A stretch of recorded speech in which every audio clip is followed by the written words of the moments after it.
चलते चलते G20 पर थोड़ी सी बात कर लें। भव्य प्रोग्राम हो रहे हैं, बहुत सारे अतिथि हमारे यहाँ आ रहे हैं, हम मेजबानी कर रहे हैं G20 की।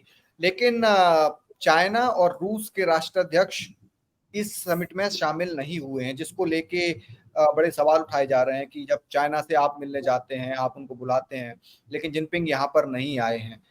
आपको क्या लगता है, और पूरे G20 को आप किस तरीके से देखते हैं इलेक्शन के परिप्रेक्ष्य में भी? देखिए, चीन तो नरेंद्र मोदी और उनकी सरकार के गले में फंसा हुआ है। वो छछूंदर जैसी गति है, न वो उगलते बनता है, न निगलते बनता है। और अब ये भी तथ्य सामने आ रहे हैं कि लद्दाख की कितनी भूमि पे चीन ने कब्जा कर लिया है पिछले 9 साल में। और वो ये तक तुलना की गई है कि दिल्ली के 68% इलाके के बराबर है वो हिस्सा, मतलब जो कब्जा कर लिया है। तो चीन एक बड़ी भारी समस्या है।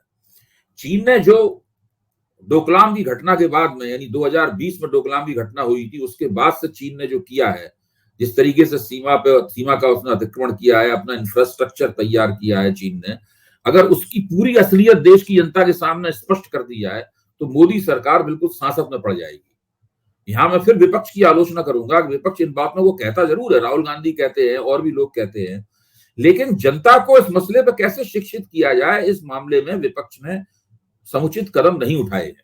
विपक्ष के पास ऐसी कोई योजना नहीं है कि चीन का मसला एक ऐसा मसला है जो नरेंद्र मोदी की सरकार के ऊपर एक बहुत बड़ा डेंट लगा सकता है, लेकिन विपक्ष जो है वो उसका इस्तेमाल नहीं कर पा रहा है। जहां तक G20 का सवाल है, देखिए नरेंद्र मोदी उसको बहुत ही भव्य तरीके से कर रहे हैं। भारत की अध्यक्षता का जो जितना राजनीतिक दोहन किया जा सकता है वो कर रहे हैं उसका दोहन। तो ये तो श्रेय उनको जाता ही है। यहाँ तक कि उनके आलोचकों ने भी जो भव्य तैयारी की है, जिस तरह भारत मंडपम में, इसका नाम पहले इंडिया पेवेलियन था, फिर इस घटना के बाद उसका नाम भी भारत मंडपम कर दिया गया।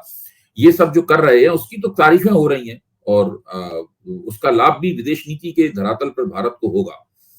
लेकिन इसका लाभ सीधे सीधे वोटों के रूप में ट्रांसफर होगा कि नहीं होगा, इस बात को लेकर खुद नरेंद्र मोदी के मन में भी संदेह है।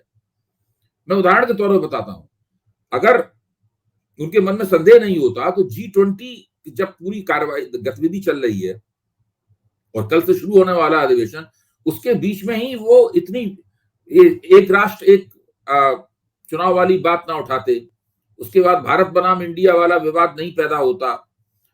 ये तमाम चीजें पैदा हो रही है, स्पेशल विशेष सेशन की घोषणा कर दी गई। यानी कहीं ना कहीं उन्हें लग रहा है कि केवल G20 के अधिवेशन के जरिए वो विपक्षी जो पेशबंदी है उसके ऊपर हावी नहीं हो सकते। उसके लिए उन्हें कुछ और कदम उठाने होंगे।